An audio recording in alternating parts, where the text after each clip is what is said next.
Baik, terima kasih. Kita jumpa lagi dalam ruang bicara secara langsung. Kita di pertengahan dan kita masih lagi berbincang usahawan belia Persadaran Antarabangsa.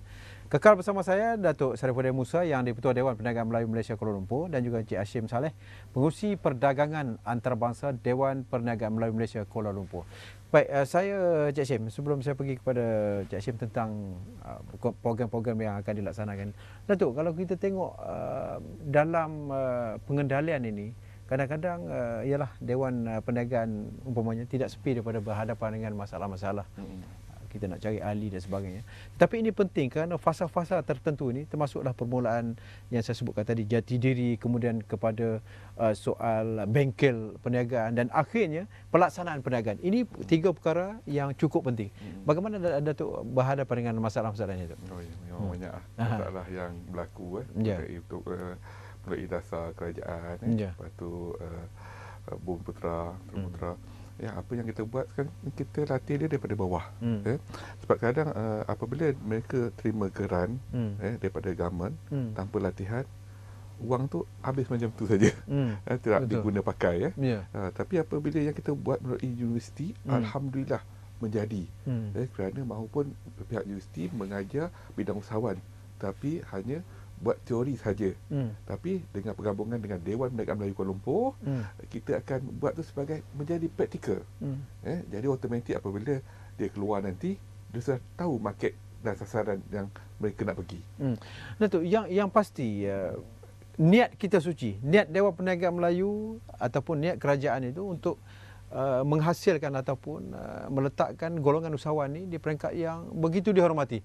Tetapi dalam masa yang sama, kalau kita tidak boleh mengawal, kita tidak boleh memberi ilmu kepada mereka ni, akhirnya yang kita buat ini akan menyebabkan usahawan-usahawan ini berhutang, berlapuk dengan hutang. Ini perkara yang cukup menakutkan, Tok. Ya, betul. Sudah semestinya lah. Sebab macam saya maklum tadi, tanpa latihan payah untuk usahawan ni meningkat maju. Kerajaan akan support sekiranya kita punya produk ataupun kita punya produk usahawan boleh pergi lagi jauh. Macam contoh syarikat yang ada sekarang macam yang contoh syarikat Brahim, produk Brahim, Ramli Burger, asalnya semua dari syarikat yang kecil. Tapi sekarang ni bukan dikenal seluruh dunia. Di Arab contohnya, London, makan-makan ni dah jadi macam terlalu famous dengan harga yang sangat selesa. Iaitu dari segi jualan, harga pun dah tinggi, dan juga currency Malaysia atau London terlalu tinggi sampai kadang 2 atau 3 kali ganda. Jadi senang untuk make profit. Tetapi kalau kepompong hanya duduk di dalam Kuala Lumpur saja atau Malaysia, agak payah untuk bersaing. Pasaran yang kecil. Yes. Itu salah satu, orang kata, perlu pecah, perlu keluar negara untuk dapat market-market yang baru. Baik, Encik Hashim, satu perkara yang saya lihat antara perkara-perkara yang penting untuk kita membudayakan soal keusahawanan ini adalah selaras dengan celik IT ni. Kalau kita tengok jual barang online ini, kalau kita buta IT sekarang ni dah agak ketinggalan. Penembusan jalur lebar 2008 22%, 2013 66.7%. Pengguna internet sekarang 22.7 juta, 77.8% daripada jumlah 29.1 juta populasi kita. Bagaimana Dewan nak selaraskan dengan perkembangan dari segi sudut kepentingan IT ini? Okey, sebenarnya kita pun telah mendapat geran daripada Kementerian Pembangunan Wanita sebanyak RM97,000 untuk melatih usahawan wanita celik IT. Jadi di antara program yang kita buat adalah program laman web untuk usahawan sendiri. Tetapi saya lihat usahawan kita di peringkat luar bandar agak payah untuk menerima IT itu sendiri dalam salah satu bidang perniagaan mereka. Sebab kalau contohnya kita pergi ke Sekincan, kita ada 80 orang ahli. Cuma yang patah balik kepada kita untuk dapatkan orang kata perkhidmatan tersebut mungkin dalam tak sampai pun 10%. Jadi bagi saya ini perlu bukan salah kerajaan pun. Dari segi pendidikan itu sendiri bagi saya. Sebab saya dah kita Dewan sendiri telah memberi penerangan kepada usahawan betapa pentingnya laman web untuk usahawan untuk memasarkan produk usahawan yang ada. Sebab contohnya macam Amazon, okey, macam mudah macam eBay, mereka berkembang maju. Kenapa mereka memasuki Asia Tenggara? Contohnya Malaysia ini sendiri. Jadi itu yang kita cuba celikkan kepada usahawan kita. Di sini kita lihat dari segi kerajaan dia menyediakan GIMBO grant sebanyak RM2,000. Itu pun tak tercapai bagi saya. Hasrat kerajaan untuk memastikan usahawan memiliki laman web sendiri. Dari segi bagi saya e-payment system pun kena dititik beratkan. Sebab usahawan sekarang ada laman web tetapi tidak e-payment system dia tidak enable. Jadi bagi saya ini yang kita tekankan daripada tahun lepas sehinggalah hari ini. Jadi ini adalah satu cabaran untuk Dewan Perniagaan sendiri. Bukan pun salah kerajaan kita. Jadi bagi saya ini adalah tugas yang amat berat untuk dipikir oleh Dewan Perniagaan Malaysia Kuala Lumpur. Bukan kita saja. Malah persatuan lain pun perlu ambil ini sebagai satu cabaran sebenarnya untuk memastikan usahawan kita celik IT. Mungkin Datuk nak tambah pasal online ni, kadang di Facebook tu kalau kita tengok Malaysia ni tangga yang ke-18 paling banyak dan 34% pemilik akaun Facebook ni berusia antara 18 hingga 24 tahun. Kita nampak di peringkat umur yang di usia yang muda ni kita boleh menerapkan soal budaya usahawan tadi yang mungkin menjadi misi Datuk selepas ini. Datuk. Ya, memang sangat bagus. Sebab apa sekarang ni macam kita nak lihat anak-anak muda ataupun anak-anak kita usia muda dah cekap handle komputer. Saya rasa tak mustahil benda tu boleh berjaya. Kerana kalau bisnes online, kenapa kita kata benda tu terlalu bagus? Kerana melibatkan penjimatan kos. Apabila kita bisnes online, kita tak perlu menyewa office yang kat bandaraya terlalu tinggi. Dan kita banyak jimat office, kita tak perlu pengangkutan, tak perlu kaki tangan pun tak perlu. Hanya store dan cara macam mana kita nak marketing. Itu saja. Jadi macam peranan untuk bisnes online itu memang sangat baik lah bagi kita. Mungkin lepas ni cawangan Kuala Lumpur membentuk satu orang kata biru juga kot. Tentang IT ni kan. Kerana saya nampak kalau buta IT dalam hal ini susah sikit lah. Susah sikit. Kerana selaras dengan perkembangan IT kan. Kalau nak pergi peringkat global mungkin. Betul. Sebab apa? Dahulunya jika kita keluar negara, jika kita tiada kad kredit, kita dipandang rendah sekali.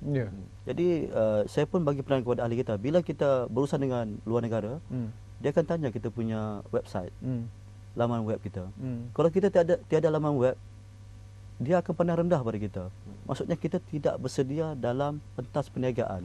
Jadi ini yang kita tekankan. Jadi jika kita nak dipandang tinggi oleh syarikat luar negara, laman web ini adalah salah satu first impression untuk dewan, untuk ahli ataupun untuk usahawan di Malaysia. Jadi celik IT ini memang penting. Jadi mungkin di kemudian hari saya cuba mungkin pihak kerajaan kena tekankan dari segi enable e-payment system online. Ini penting. Bukan saja dia ada laman web, tapi dia memiliki e-payment system online untuk menerima bayaran. Jadi menerima bayaran online ini, kebanyakan laman web yang ada ni belum enable lagi. Memang tak berfungsi. Dia sekadar laman web, tetapi orang lain ataupun consumer tidak boleh membayar melalui online. Baik Datuk. Bila kita sentuh soal ini, soal celik IT, soal jati diri, soal persiapan menjadi usahawan, perkara penting yang tak boleh kita lupakan tu, kalau tidak ada keharmonian dan juga kestabilan politik, usahawan tidak akan dapat berjaya. Jadi ini mungkin satu perkara pokok yang harus diberi penekanan. Soal bentuk yang bagaimana, itu terpulang kepada Dewan cara menyelaraskan soal-soal itu. Okey. Ini memang sentiasa kami berbincang dengan Sekretariat Kerajaan untuk meningkatkan dasar ekonomi Melayu. Memang kita sentiasa berbincang dari pihak universiti, dari pihak kerajaan, macam mana nak selesai masalah-masalah usaha muda yang gagal. Ini yang landasan orang kata kita open market. Kita open dan sentiasa berdiskus macam mana nak selesai part A, part B dan part C. Tetapi apa yang kita rancangkan sekarang ketika ini, kita lebih menggalakkan usahawan bermula daripada dalam universiti. Macam saya kata tadi, dengan pelajar 20,000 orang, 30,000 orang, macam mana student sendiri untuk mengambil kesempatan untuk berniaga. Bukan sahaja makanan, pakaian, aksesoris, banyak tudung, cabang-cabang perniagaan. Hanya di dalam universiti dulu. Apabila berjaya, insya-Allah keluar tu memang student akan nampak. Cik Syam, kenapa kita gagal? Itu perkara penting. Kenapa banyak yang gagal? Sifat dia ke atau sebenarnya saya bagi diri saya lah, saya dah melibatkan dalam perniagaan ni semenjak umur saya 25 tahun lagi. Jadi saya telah melalui berbagai cabaran, rintangan yang begitu orang kata berat sekali. Jadi dari situ apa yang saya nampak adalah usahawan ni kita kena dedahkan dalam suasana yang real, yang betul sekali. Sebab bila dia pergi ke luar negara dan dia akan menghadapi semua cabaran tersebut, bila dia kembali ke tanah air, secara tak langsung dia telah belajar. Itulah dinamakan kalau tidak pecahkan ruyung mana akan dapat sagunya. Proses pembelajaran itu penting. Proses pembelajaran itu penting. Sebab kalau kita bagi taklimat ataupun bagi penerangan, dia saja mendengar, benda ini tak akan berganjak ke mana-mana. Itu pendapat saya. Jadi saya sebut tadi tentang kestabilan politik. Jadi kalau dapat Cik Hashim sentuhkan sikit, kalau kita tidak ada kerajaan yang konsisten, kerajaan yang hebat, kan? Apa pun yang dilakukan tidak akan berjaya. Benar, betul. Sebab kita kerajaan kita sangat stabil. Jadi bila kita berurusan dengan luar negara, mereka pun memang begitu hormat dengan Malaysia sebenarnya. Jadi contohnya kita sebagai Dewan Perniagaan telah diberi kepercayaan oleh Kementerian Pertanian, Makanan dan Luar Bandar Korea sendiri. Kenapa mereka tidak melalui matrix? Kenapa mereka tidak melalui badan kerajaan kita sendiri? Bukan kita salahkan kerajaan, tidak. Tetapi mereka percaya kepada kestabilan. Sebab itulah mereka pun boleh melantik Dewan Perniagaan mewakili Malaysia kepada Asia Pacific Agriculture Forum ini. Kita akan berbicara tentang Harbour Asia selepas ini, Cik Hashim dan juga Datuk. Kerana perkara-perkara ataupun program-program yang dibawa oleh Dewan ini sebenarnya boleh memberikan gambaran bahawa kesungguhan ini akan berlaku dalam masa yang terdekat. Mungkin selepas baru sebulan tu banyak program-program yang bakal dirancangkan dan saya yakin perkara yang paling penting mungkin Datuk boleh fikirkan selepas ini, soal IT ini perlu diketengahkan kerana ia selaras dengan perkembangan semasa yang harus dititik beratkan oleh banyak pihak. Kita mengharapkan apa yang akan dilakukan oleh Dewan ini akan boleh menghasilkan usahawan belia di peringkat antarabangsa. Itu saja yang dapat kita bincang buat sekarang ni kerana kita nak berehat seketika. Kembali nanti kita akan terus berbincang mengenai Harbour Asia. Itu program yang akan dilangsungkan dibawa ke luar negara oleh Dewan. Jumpa lagi selepas ini.